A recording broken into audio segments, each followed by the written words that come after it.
Okay, recording us. We are live, Joan. Okay, so everybody, welcome. For people who don't know, I'm Joan Hawkins. I'm the chair of the Writers Guild of Bloomington.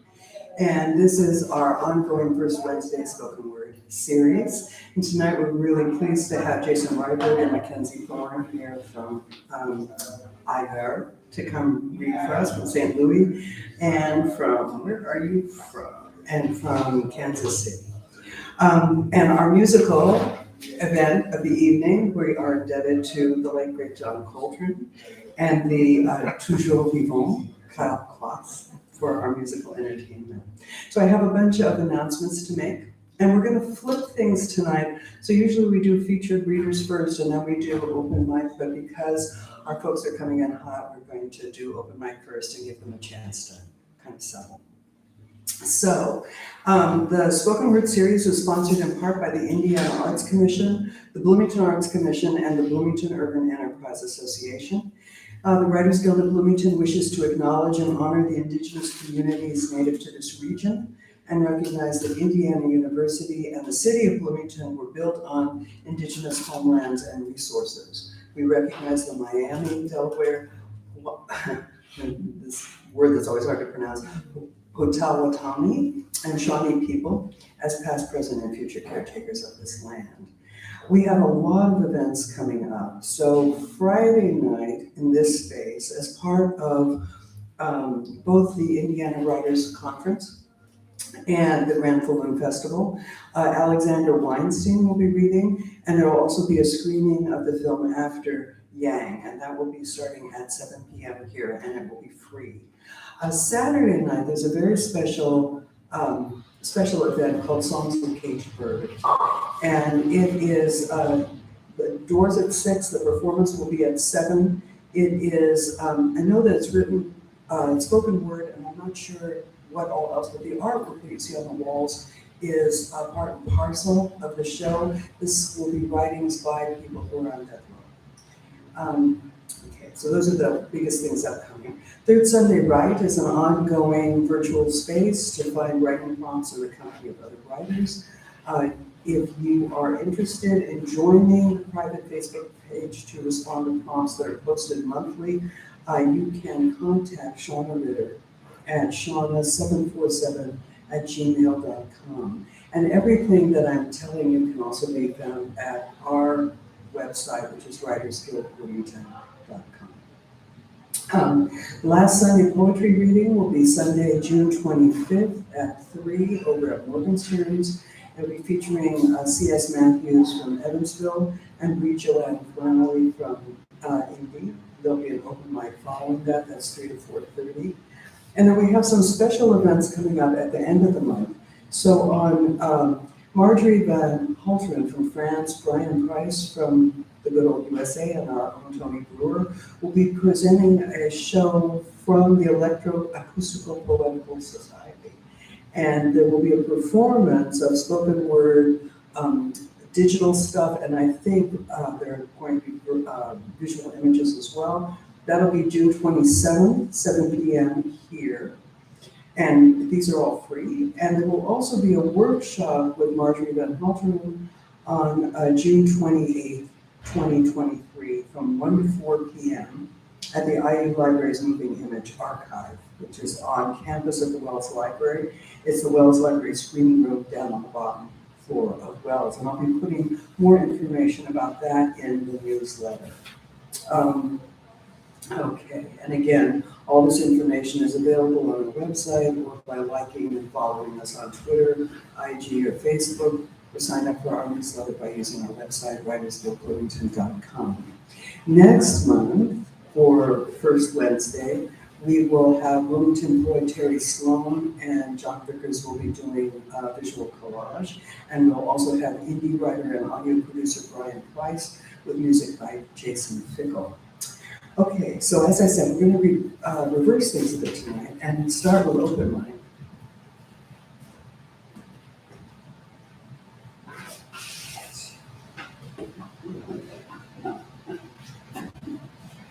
Hey. So you know the drill.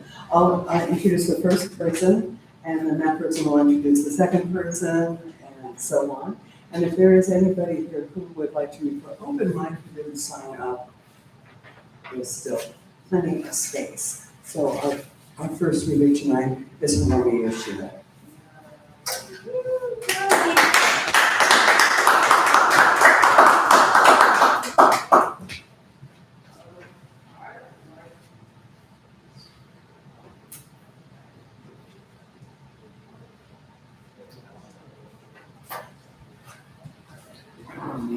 Excuse me, I'm gonna get my water.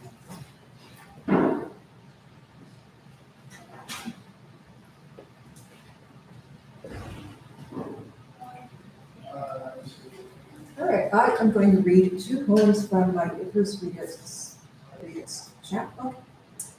And these two have something to do with events that occurred in June. Since now we are in the month of June, I thought maybe I will read these. This one is called Last Supper in Terre Haute.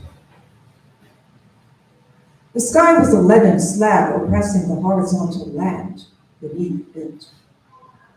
Nimbus clouds, the color of jail suit orange, collided and coalesced like dirty cotton candy, rolling into the unkempt backyards of Bloomington, Indiana. The morning, Timothy McVeigh was scheduled to die in Terre Haute. Iconically speaking, he was a lethal injection in the Promethean heartland of America, wielding a poisonous pen that resurrected Invictus in the cold refrigerated dawn, eliciting an extreme aversion for chocolate mint ice cream. The Last Supper doled out a long spoon of public concession, spanning the distance between himself and the collateral damage at the Alfred P. Murrah Federal Building in Oklahoma City. After the execution, he morphed into a dirty, animus incubus coalescing viscously like toxic orange storm clouds. The diarrheic Indiana skies vomiting pints of chocolate mint ice cream laced with sodium pentothal, pancuronium bromide, and potassium chloride, circulating intravenously throughout the sepia-colored landscapes of the United States of America.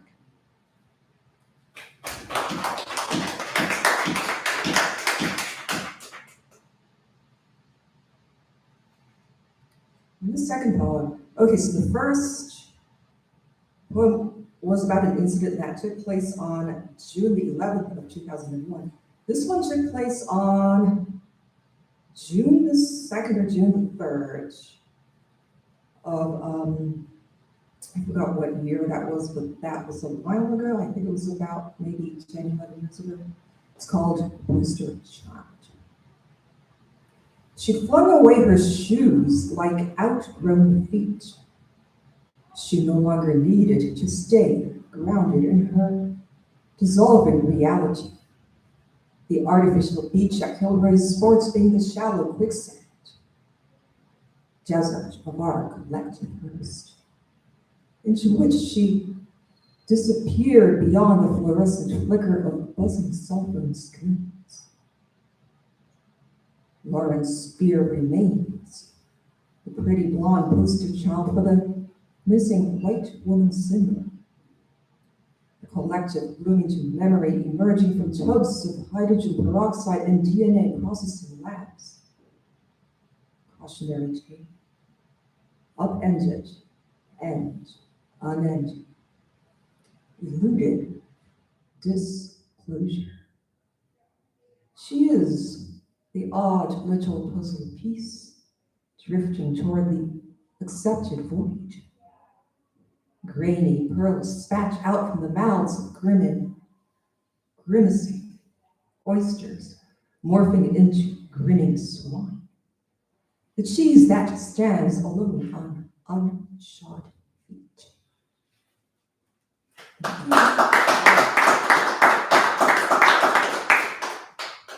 So, Erica, did you like that? We always tend to do this. Next up is Erica's.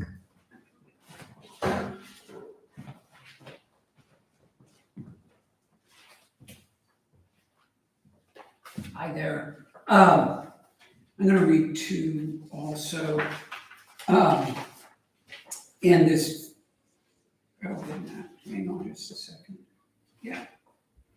Yeah, this first one, so it's one of those things that it starts out in one scene, and in the middle, the scene I'm in reminds me of another from an earlier episode or an earlier part of my life, like my childhood. I don't know if that would be obvious if I just read it, so this is a spoiler, that's what happens. The center of it. I feel the gravel in all its edges through the thin soles on my feet. Light receding to the west slips sharp beams through the mass of trunks. The sometimes running creek, fed partly by a wide, ferny seep, finds its way through the tangle. I remember the low, marshy patch in the tall trees of the old woodlot. Deep behind the shadows of the trunks, a rotting cabin went to pieces. Time is reading into my ears a story it won't tell to the end because it doesn't know the end. But I can see that something called things that happen that we don't want to happen is at the center of it. And this one is about an experience that I've had more frequently in recent years than I had in years before. Acknowledgements. Every day, most nights, east, west, I am falling in some direction. I can feel it in my weight. If I were where I could fall no more, it would be fine to lie there and see only one sane thing forever. But I would miss what getting up and falling again has always given me with each fall. The explorer's luck to see something never seen before crawling at eye level in the moss, and to be in a space never planned for, which seems to be shaped just for me.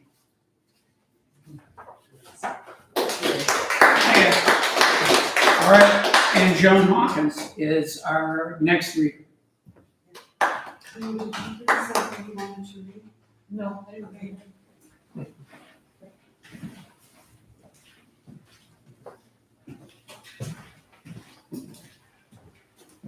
Okay, thank you. This is kind of a long poem, and so there are two things about it. This is actually going to be the last year, but for the past 10 years, every year in Louisville, Kentucky, there has been an event called Gonzo Fest in honor of Hunter S. Thompson. And this year is going to be the last year that it's done, and I've been invited to be one of the readers. And so I started this lengthy poem, not thinking it was going to be specific to the occasion, but it sort of morphed into that. So that's the first part of it. And it's still in progress, so I'm wanting to try it out and just see how it feels. And the second thing is that, so I'm from San Francisco, and I'm very nostalgic about San Francisco. And people frequently ask me if I miss San Francisco. And I do, of course, but what I miss is the San Francisco that I grew up in, and not the post.com San Francisco. And so this is sort of in response to those two things. So it's called San Francisco Elegy. When the Tasahara Bakery made the best bread in San Francisco, and sourdough was still crunchy. When the Black Muslim Bakery made the best scones, and you could only find cappuccino in a handful of places. When coffee cantata and the little cafe and the surf theater served cafe Borgias and cut glass goblets, all special like. When you could take the cable car through Chinatown into North Beach and stop at the Art Institute, drink cheap coffee, and talk art while looking at the bay. When Carol Dodo was still scandalous. And the Gray Line buses had not quite yet started driving through the Haight and North Beach on a hippie beat, see real bohemians in their native habitat tour that drove us mad. When Vesuvio's was quiet, and you could nurse a glass of red wine in the upstairs room for hours, reading a dog-eared book the City Lights cashier let you have at a discount, peeling off small bills, scattering change, promising to pay full price next time. When the red lights coming through the bar window made everyone look demonically gorgeous, and you always, always left with a friend. When you could still smoke in the San Francisco State Library, and the best armchairs for reading had ashtrays nearby. The kind of armchair you could curl up in, kicking off your sandals and shoes, and nobody bothered you or touched your stuff. So you could wander the aisles freely, jotting down titles and call numbers in a little notebook, alongside poetry fragments and lines from novels you loved. When there was still a universal draft, and student deferments kept some men in school forever. When 26 was the average undergraduate age at San Francisco State, and the long-haired, intense-eyed men in your classes seemed to have read everything, speaking impenetrably long sentences. And if you looked interested and interesting enough, invited you for after-class coffee, waiting for something intuitively sensitive and feminine to emerge, dusky voiced and sultry. When Harvey Milk was assassinated, and Mayor Moscone was shot, when stone-cold homophobe Dan White mounted his too much junk food Twinkie defense, when 900 people drank the Kool-Aid and died in Guyana, when every woman you knew had been raped at least once and never told the police, when your gay friends came out and their straight women friends painted our fingernails Sally Bowles green to celebrate divine decadence. When the end of the Vietnam War did not bring a peace dividend, only the threat of more war, Nicaragua, El Salvador, Guatemala, Grenada, and Iran-Contra-Gate succeeded Watergate. When there were rent strikes and squats, when you still saw homeless people on the street so you could track just how broken the system. When your friends started dying and nobody knew why. When nuclear threats became real, 3 Mile Island, Chernobyl, and people abandoned their homes in Love Canal because the ground was poisoned. And no, I do not miss the sexism, racism, violence, echo terror, and spoiled, soiled dreams. But I do miss the when you thought there would be solutions. When talk of encroaching fascism was just scaredy, lefty, paranoia speak, nightmare. When you could still buy cheap tacos and tamales in the Mission, watch puppet shows in the park, walk the beach. And it was hard, but if you were lucky white, you could afford to raise a child in San Francisco. When you still believed in marches and letter writing campaigns, and for all your sarcastic skepticism, still clung to common sense and the possibility of change.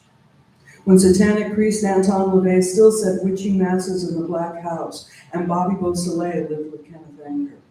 When the Mitchell Brothers Theater murals were the best public art in the city, and Hunter S. Thompson was the theater's art manager.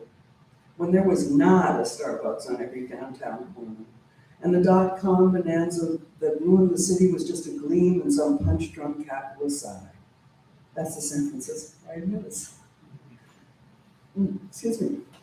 A gonzo city and a gonzo state, with all its words of beauty, people of love. Thank you.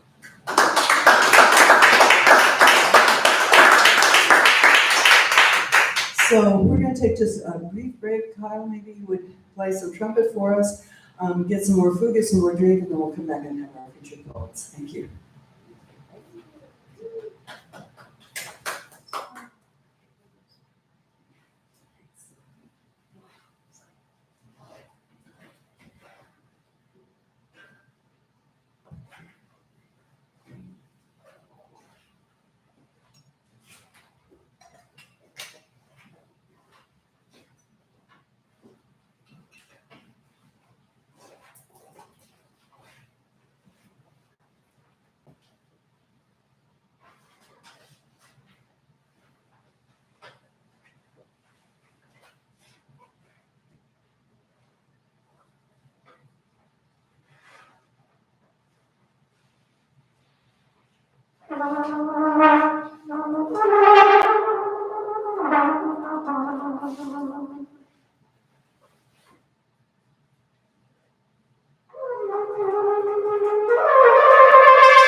Are you guys ready? So we have two featured readers tonight, Jason RYBERG and Mackenzie Thorn. And Jason will be up first. Jason is the author of 18 books of poetry, 6 screenplays, a few short stories, a box full of folders, notebooks, and scraps of paper that could one day be loosely construed as a novel, and a couple of angry letters to various magazine and newspaper editors. He is currently an artist in residence at both the Prospero Institute of Disquieted Poetics and the Osage Arts Community, and is an editor and designer of Spartan Books. His latest collection of poems is The Great American Pyramid Scheme, co-authored with W.E. Leathem, Tim Tarkelly, and Mack Thorn. OAC Books is published by OAC Books in 2022. He lives part-time in Kansas City with a rooster named Little Red and a billygoat named Giuseppe, and part-time somewhere in the Ozarks near the Gasconade River, where there are also many strange and wonderful woodland critters. Please join me in welcoming Jason.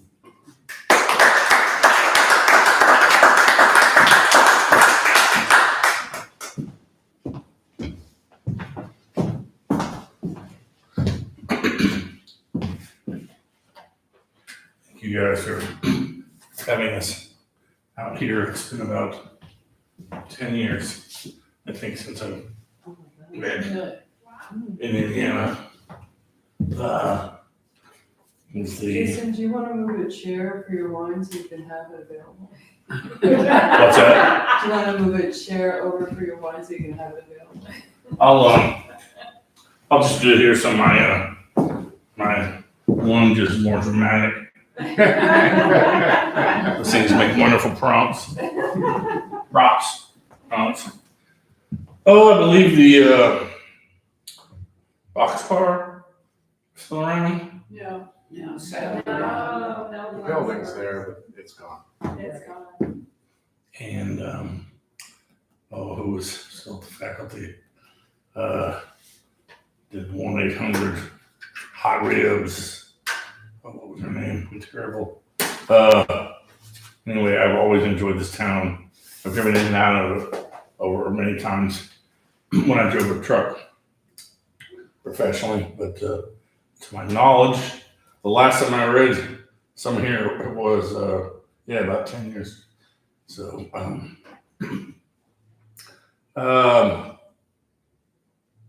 let's see.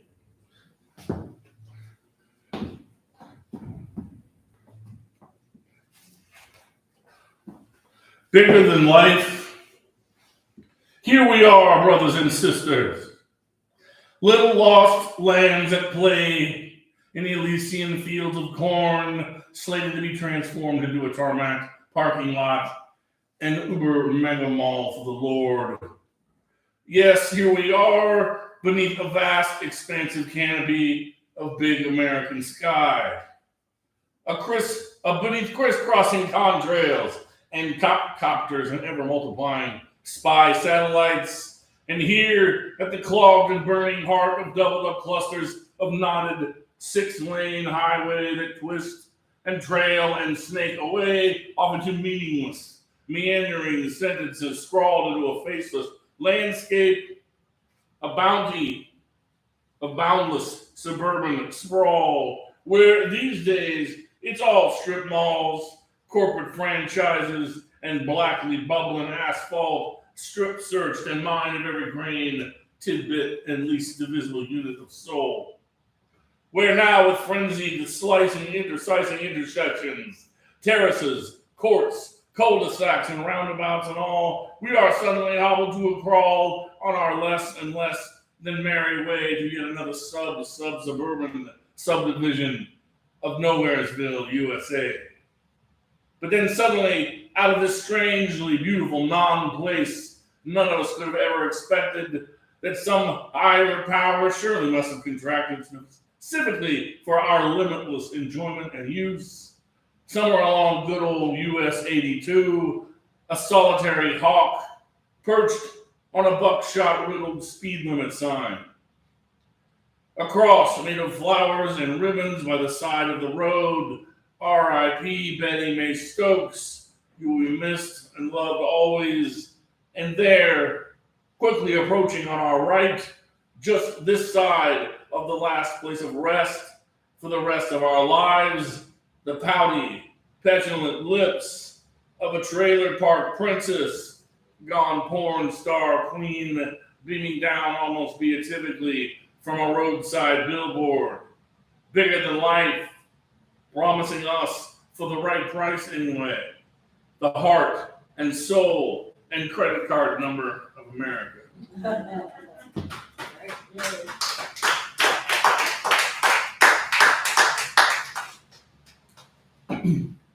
This poem is mocking you. This poem starts from a postcard from a place that no longer exists, found in a book never finished. The book, Boccaccio's Decameron, the postcard, a view of Main Street, Studley, Kansas. Boccaccio, whereabouts unknown, Studley, Kansas, 100 years beneath a lake. This poem will have cold pizza and orange juice for breakfast, followed by 3 steep cups of gritty black atomic mud while sifting through John Lee Hooker's Blues, the 1952 Farmer's Almanac, Lowrider magazine, and the local classifieds for something new to chew on, something to stoke the languishing ember of hope, something to clip out and keep in its musty scrapbook of a brain, something to fly in the end of a string in the middle of a wicked summer thunderstorm. This poem will slowly begin to accumulate strange names and phone numbers in its pockets, coffee stains in its margins, wrinkles in its face, and stress fractures in its logic. This poem will be wadded up and banished from the court, mauled by a one-eyed, three-legged tomcat named Lucky Ned, rescued, reconstructed, and rehabilitated, then put back in the running with a new lease on life. Later, upon closer examination, it will be discovered to have developed night vision and a website with no domain. This poem will break its chain and jump the fence to wander and snuffle freely through the dark, haunted forests of young girls' dreams. This poem will pay fines for pissing on the Washington Monument, Grant's Tomb, the Alamo, the George Brett Superhighway, and the Ronald Reagan Memorial something or other. This poem will do time for attempting to bribe public officials, release itself on its own recognizance, and go joyriding in a 62 Prevalent Impala, returning it unharmed at dawn. This poem will have itself forwarded to the great unknown, be found in a bottle on the shore of Galapagos, and leave a near identical copy of itself to write out the rest of the 21st century, folded up in the inside left breast pocket of Joe Bonanno's overcoat. This poem will saturate the matrix and circle the globe seemingly unnoticed. And finally, when it's used up all its privileges and favors, made too many of the wrong enemies, burned too many bridges, and racked up way too much debt, it will unexpectedly erupt into an unfathomable mushroom cloud of chain letters, computer viruses, and nagging late-night suspicions, leaving the world radically altered forever, more or less. See, I walk over here, walk back dramatically over here,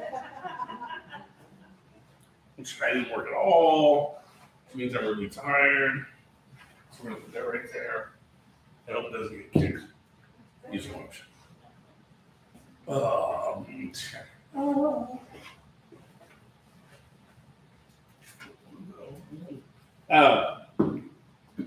Chet Baker begins to bleed. There's grinning ghost poets riding fancy saddles and in hotel hallways, a red rooster wrestling a baby king snake, a cat caught in the hen house, and a shiftless, no-good drifter cooling in the jailhouse. There's a broken down truck afloat on an ocean of golden wheat beneath a swirling coal-black sky. There's a foolish old rowboat sulking in the bed of a creek that's long since run dry, still waiting after all these years for the creek to reappear. And here's the part where one of our own dearly departed is carried down an inner city street on a swollen river of laughter and tears. Trumpets, tambourines, and slide trombones farther and farther out towards some still as yet greater unknown.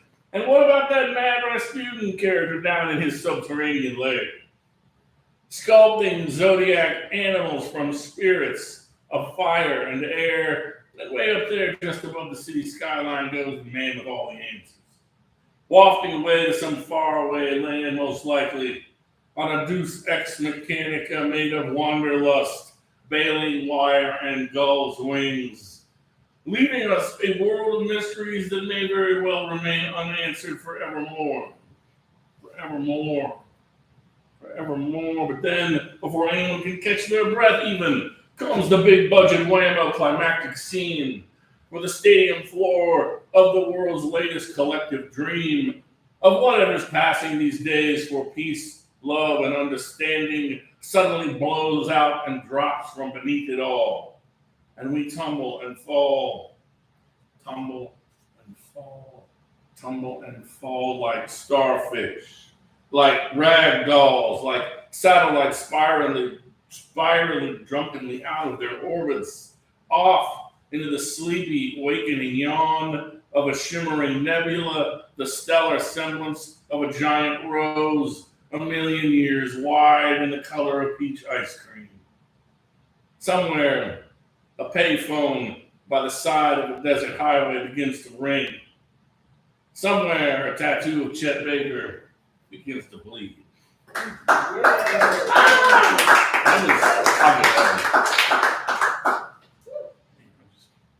Put me in a car for too long.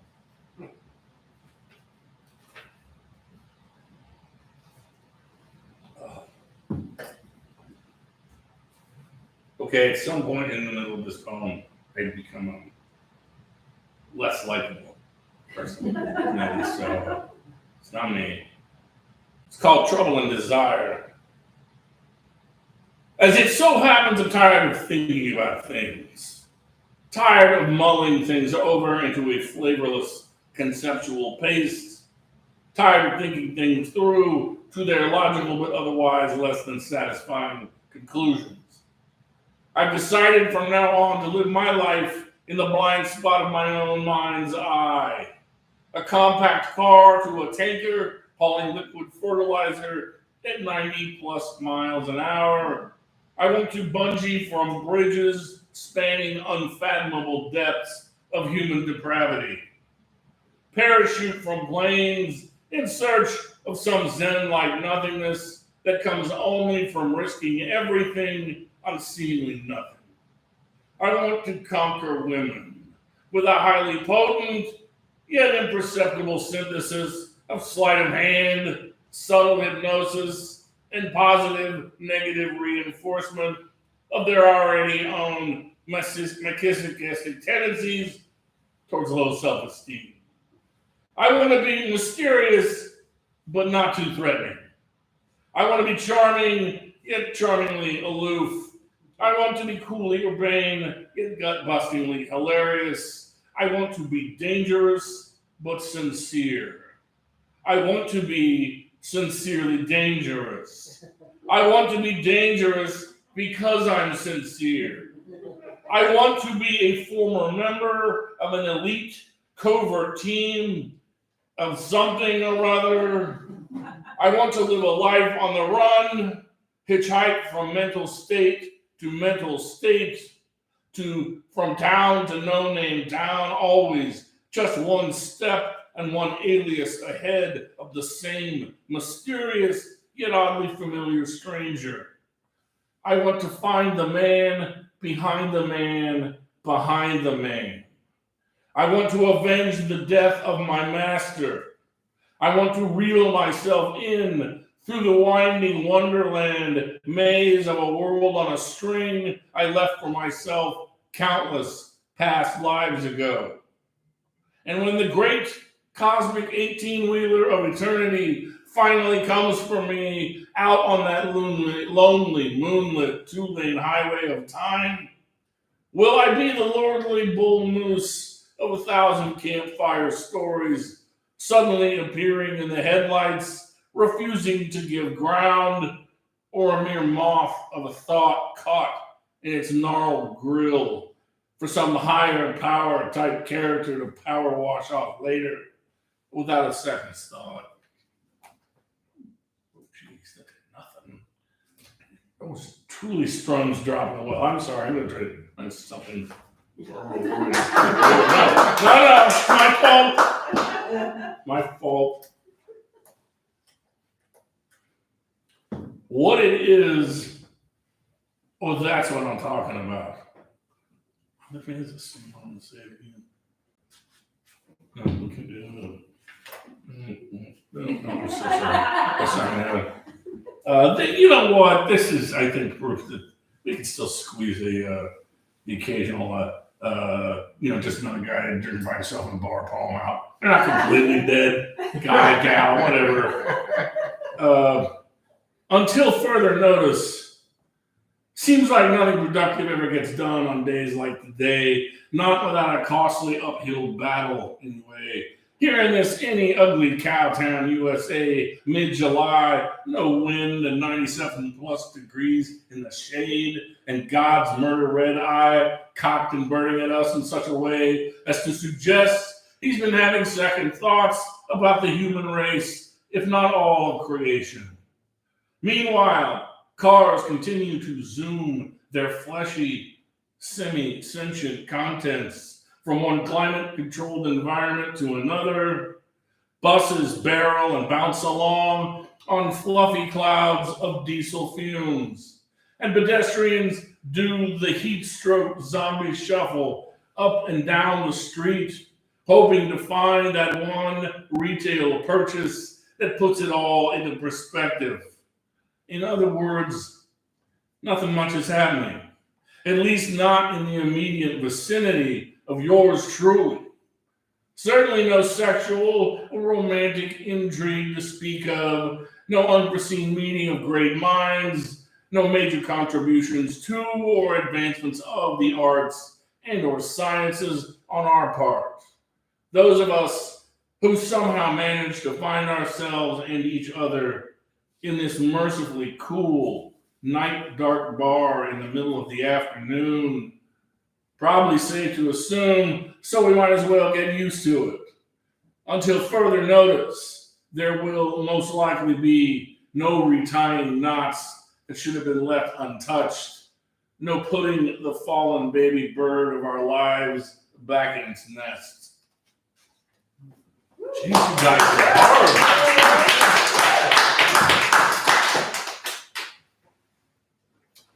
What is our time frame for? We've got time for a couple more. Okay.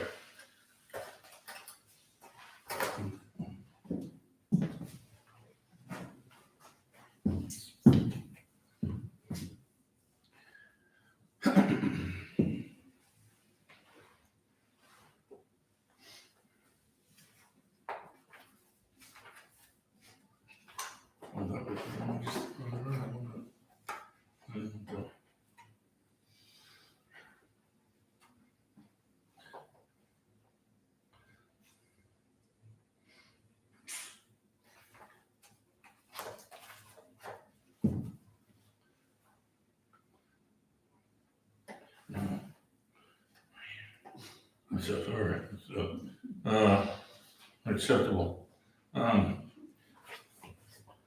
The time being, or run, Forrest, run.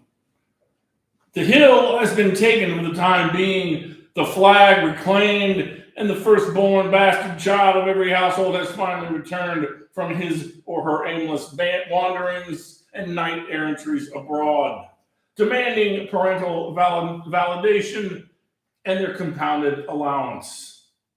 And the priests and politicians and insurance salesmen are quietly slipping out of town, and the future wives of upper middle America are planning weddings to men they haven't even met. and the guards of the gated kingdoms have nodded off at their posts again, allowing night and its whole Gothic entourage to slip right in. And the whole slapstick, tear-jerking tragicomedy of it all will one day be recorded on the walls of the deepest caves for our great-great-grandchildren to one day find and wildly misconstrue. And all the while, life and death continue their heated Mexican standoff in the middle of a restaurant while the rest of us look anxiously on, staring into our Denver omelets and Belgian waffles, our veggie tofu scramblers, hoping, praying, pleading, wishing we were having our breakfast any other time than this. But really, now is probably the time to learn to play the piano. Time to lose those troublesome 20 pounds. Time to drain the bad blood from the abscess of the family, to go back to veterinary school, to come out of the closet, to finally ask that waitress out, to write the great American postmodern crime noir sci-fi novel. Time to do that thing, whatever it is. You know, that thing you go on and on about ad nauseumly every time you hit your requisite number of drinks. Seriously, better get to stepping. Better get to it. Better come on with the come on. Because the time being what it is, was, will be, won't just wait around for you indefinitely.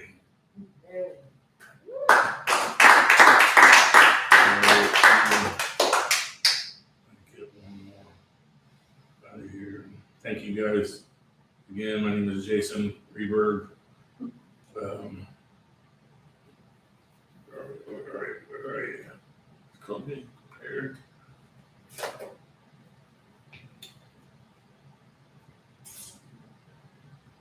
I did that one. That's good.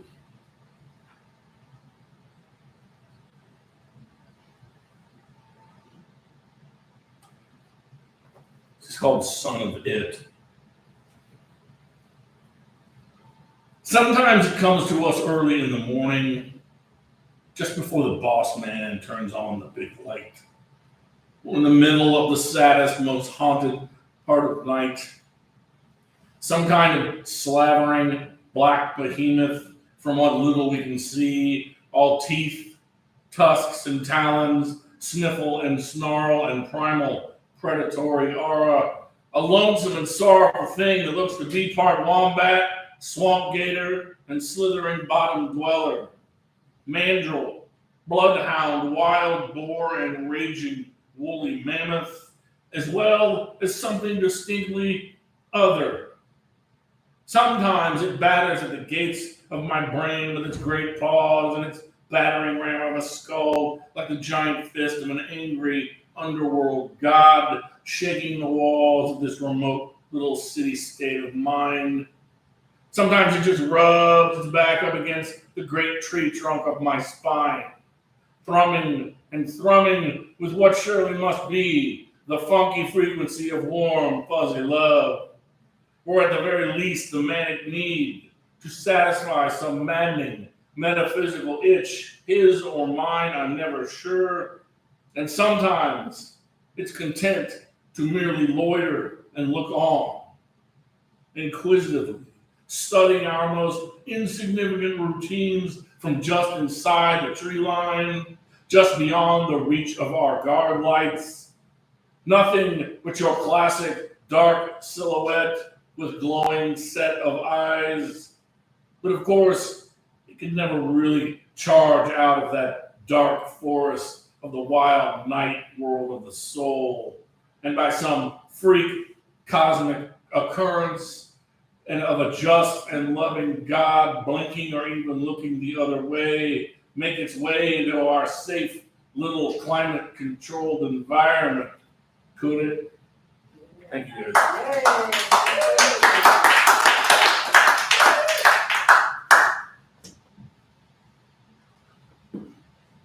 You ready? Yeah. Yeah, Over here. unless you want to give him the big, I'm give gonna him, give him the big gorilla. I'd almost rather that every time. Like, ready? Okay, well, that's how I'll Ready to what? end.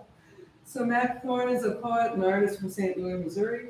He's the author of 3 collections of poetry: The Black Paintings from The Bad Jacket, Fate of a Mullet from Spartan Press, and Rattlesnakes and Flat Tops from Inspired.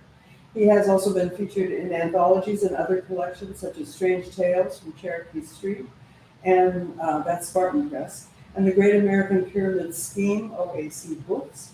His work can be found in literary journals such as 365 Days, Alien Buddha, which is near and dear to many of our hearts, the Gasconade Review, as well as online journals like RYBERG Review. He's also a former resident artist at the Osage Arts Community. If he's not writing poetry or music, he can often be found eating chicken wings or collecting Jim Baker buckets. Are you ready? Come on up. Yeah, thank you. I've been harassing the Jim Baker family for years. I feel like it's like my civic duty at this point. Not because those food buckets are very good, but for the fact that they're terrible people. So yeah, my name is Mackenzie Thorn, but now that we're friends, you can call me Mac. Hey, how you doing? I've been in the program for so long. So this first one I'm going to do is, this one is a love letter. We've all written love letters, right? Yeah. Everybody's written a love poem. This love letter is to a river. It's called Deliverance. To some, deliverance wasn't just a movie, but a manifesto. The way nature seeks repentance from man and the unjust contract. The sacrifice was made, and some mistakes too. Offer my life as tribute to the Mother River. This natural menace, this orgy of death plots against us. The bugs and trees ferment plans of reprisal through trickles and tiny beating wings that hum against the smooth rocks. These toads seem to be in on it too, jumping from their spider holes like slimy freedom fighters in anticipation of what's to come. This rusted old fence is the closest thing I have to an ally out here, all besides that guy in a ski-doo skipping down the river. He seems pretty all right.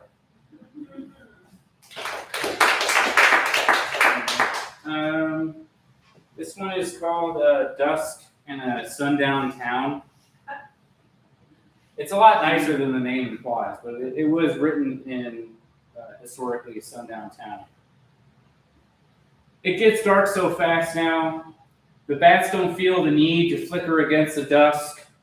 There is more night to go around, enough sunken moon to chew and consume through stars. Like a milkshake, we all sit here and enjoy it, taking turns dipping fries into the sauce, lamenting in the moments we have before the coming frost or floods to come.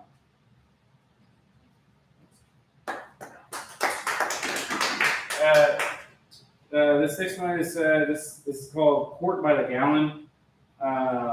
It's hey, there's another love poem here, but just a different take place in a different place. So in the part of Missouri that I was living at, there's a lot of wineries and really beautiful scenery. And part of it was kind of like falling in love with somebody that can never belong to you. It's like I fell in love with the mountains. I fell in love with the river, and that can never belong to me. And this is a part of that acceptance. Accepting how much I love this person, but also accepting that they will never be mine. Drinking port by the gallon under crumbling barn skylight, the sugar blisters our gums and dulls our senses. It tastes like a smooth talker that shaves his face and walks away arm in hand with the girl of your dreams. This is the first day of fall, that which we can both agree, our iris graced by the orange splendor. It's not the end of the melatonin season just yet, but I can hear winter beating its wings in the distance. I speak in fermented grape, and you're beginning to learn by ear and liver. English starts to turn into layered code by which we understand in Dermis Braille. If my heart could fly like a store-bought kite, drawn thin by string and tangled by its own design, the wind picking up my caustic frame towards the Simpson-style blue sky and clouds. The hawks, buzzards, and crows pay little attention. A stupid bald eagle might take it on. Dive bomb for the middle of a cloud, mistaking my heart for a meal. Your last paycheck was blown on gimps and leather masks. They huddle under your porch light, scratching at the back door, praying for a chance to be graced by your heel and spit, leashed by the collar of your halo, and grateful for the abuse. Your dominion over man is only at its genesis, and this world is your drooling Eden. Take one last sip of scenery before we go back to the gravel, before the sun runs from the moon. It seems that these are the last of the sunny days before winter air makes some leg room, the last of the best days ahead of us.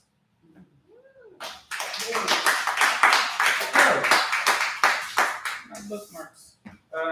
Thanks again for coming out, guys. We really appreciate it.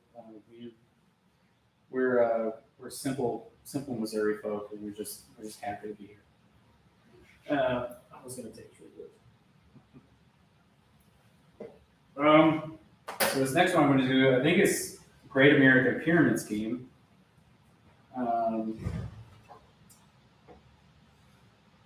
Hacking butts and burning trailheads from Canyon to Colorado with Doc Martin creek stompers on a horse named Buddy. I listen close for the psalms of eagles as they beckon for the spring's return and the righteous wrath of an honorable man. Chambered shotgun shells give chase as I run from social cast on a four-wheeler down the 8-lane superhighway towards the big lotto check in the sky. Atom bombs and polio just don't scare soccer moms no more, but you can sure as shit find one in a hospital gown coughing up a lung because of what she read on the internet. Can't say who's the bigger sucker, because we all got scammed into believing that there are rules in this game we all play.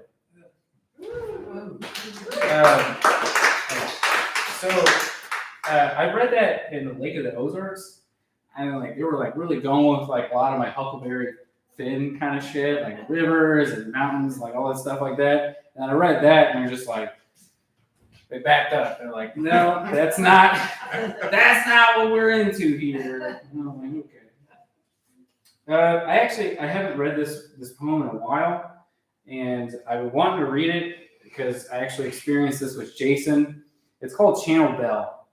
So what we would hang, a part of our residency, we both kind of lived around the art gallery, which was in downtown of a town of 1,000 people, and that's spread over many, many miles. So downtown is not where all 1,000 people live, but there's you just kind of watch as a town shapes and it moves on through the day, and the different events. There are different events that you can tell that are happening. There's a meth lab that just got busted, and you can tell by the way that people are moving this way and that from other ends of the town. So we called it Watching Channel Bell, and this actually takes place at the same time we think that a meth lab was raided and a tornado was just about to touch down at the same time. So we couldn't tell if it was everybody was running around because the meth lab got busted or because the tornado was about to touch down. But, it's still, we couldn't tell, even to this day. It is called Channel Bell. Moments before the tornado, the police touched down on the scene at the corner of 3rd and Alvarado. The town split and scattered like beetles from beneath an unearthed stone, scuttling from one block to the next, holding cocktails, wearing cut-off t-shirts in the rain. Beaters of all shapes and sizes launched from yard to road, grumbling and roaring like lions disheveled from safari naps, tearing into the countryside and out of sight for the man. The ones on foot go one way and then the other. With every pass, another hunched shoulder silhouette added to the pack, and if you could listen hard enough, you could hear the faint sound of ice clinking against the glass and unfinished cocktails, still in hand. The county sheriff, like a humble old bloodhound with aching hips and joints, hobbled up and down the way after them, occasionally aiming his searchlight down the alleyways and to stop and bark at stray cats. When the rain stopped, lightning began belly dancing in the shadowed distance, and purple mountains of cumulonimbus clouds exploded from the gray and blue skies, warning everyone on the ground that the tornado had just put on its spiked heels and is about to hit the dance floor. We stayed right where we were, underneath simple cover, commenting on the weather and the news of this little town, sharing banter and beer. I hear that lightning starts from the ground and not the sky. In Kansas, we call trailer parks tornado magnets. While tuned into Channel Bell, I began to pick my teeth and ponder, taking deep contemplative sips from my perfectly poured beer. Was all this ruckus from the cops or from the coming tornado?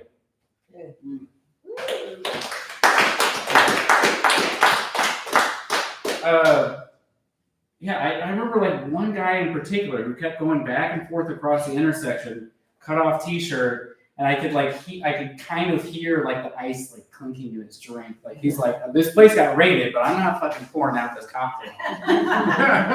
You know. So this one's called Rattlesnakes and Flat Tops, and I wrote this after being snowed in for a week in Bell, and I really enjoyed drinking in the daytime with the old flat tops. And what I consider flat tops are the dudes that are, you know, late 60s, getting in the 70s and above. They wore the overalls and they had the flat top haircuts. You know, it's a very distinct personality. Usually, if you give them any kind of kindness, they give you whatever you ask for in return. Usually, what I got out of it was great stories. So a lot of the poems in this book are actually just from the stories that I've heard from those flat tops. And so this was all like, we got snowed in. Everybody was so excited to be back drinking in their like little hole that they could drink in. And these were the stories that they were talking about in the first time back. In the afternoon, the old flat tops and their wives sit around in the Pall Mall ashes of the night before, lamenting on snake bites from rattlesnakes, cottonmouths, and copperheads, showing off their scars to anyone with eyes to see, bragging about how death missed its chance. Tall tales from taller bar stools, the womb of great American folk tunes.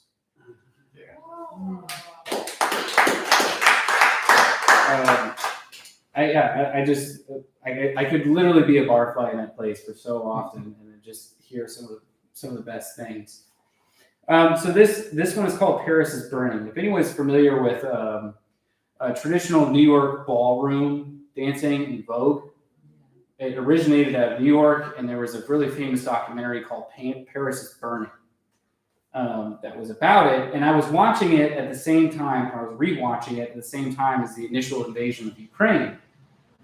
So, I grew up very religious, so I automatically took all the imagery of, revelations.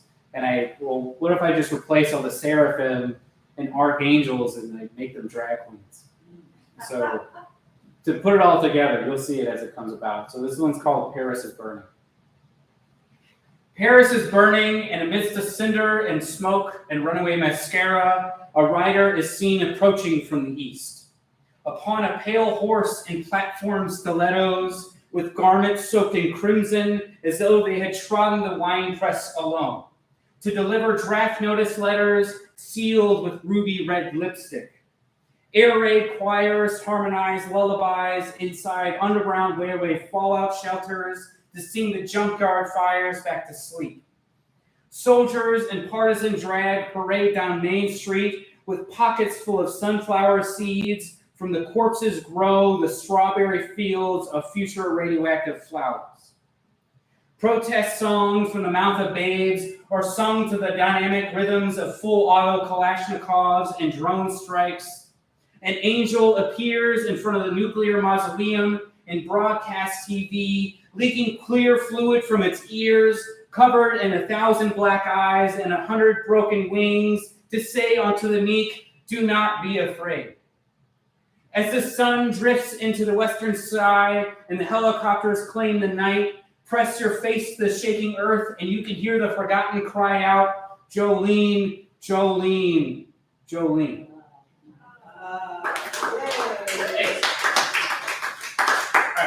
I got two more for you, and then I'll leave you alone, at least for a little while, unless you want to come talk to me. I'll say hi.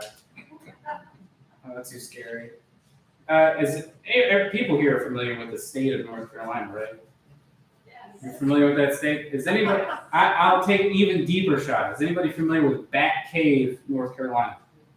Bat Cave, North Carolina. That is. So I'm from St. Louis, but I'm my family are continental immigrants. So they left extremely rural Appalachia to find work in St. Louis, in the 70s and 80s, to work in the car factories that are no longer there. But we would, that family, when all the matriarchs were still alive, we would all meet up in Bat Cave, North Carolina, and meet in that cabin that my mother grew up in, with the cow, like the whole nine. In Indiana, you guys might call it cattywampus. You guys call it cattywampus, right? It means askew. Right. So in Appalachian, the Appalachian word for that is side-goggly. What's that? Side-goggly. Side-goggly. Say goggle and then sigh. Side-goggly. You can be side-goggle. I'm looking at you side-goggly. That road is all side-goggling. It means askew. So my grandmother raised me, and she's from North Carolina as well, that same part of the world. And so all that language is like just imprinted into my brain. And it's like really the only part of my Appalachian culture that I've been able to take with me was the verbiage that she used. And this is another love letter, a love letter to Bat Cave, North Carolina, and being around all the matriarchs, and them getting drunk as shit and playing Yahtzee. The Nazi or Yahtzee? Yahtzee. Yahtzee. No, I don't think fascism made it out to Appalachia. So this one is called Side-Goggling. I Miss You, North Carolina. This mountain sings with plum trumpets from cove to valley. Creeks and streams bicker over the names of local foliage and ancient harmony. The brooks chatter amongst each other and are just as pleased as punch that you stopped by. Mesh port screens and more rooms than one wrap me up all cozy-like in the airish night. Frowns are fickle and hard to come by. Things don't change much in a place that moves this slow. Excuse me. The coffee is presented with a familiar grin, and the breakfast is cooked in pork fat. Later on, if you can't find your way by nightfall, look for that old porch light, and you can follow the smell of burnt oil to find your way home.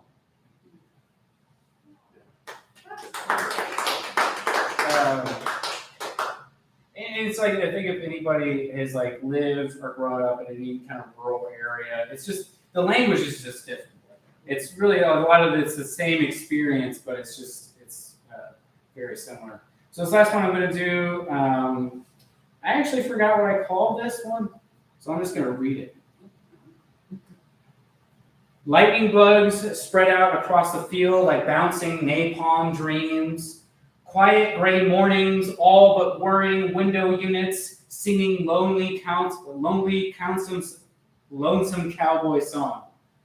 Gunpowder fog shifting around, motionless crowds of trees and dimming gas lamps.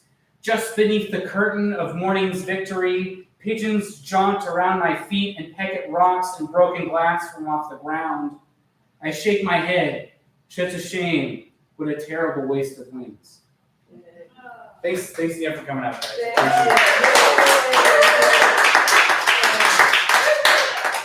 So everybody, let's have another round of applause for all the readers tonight.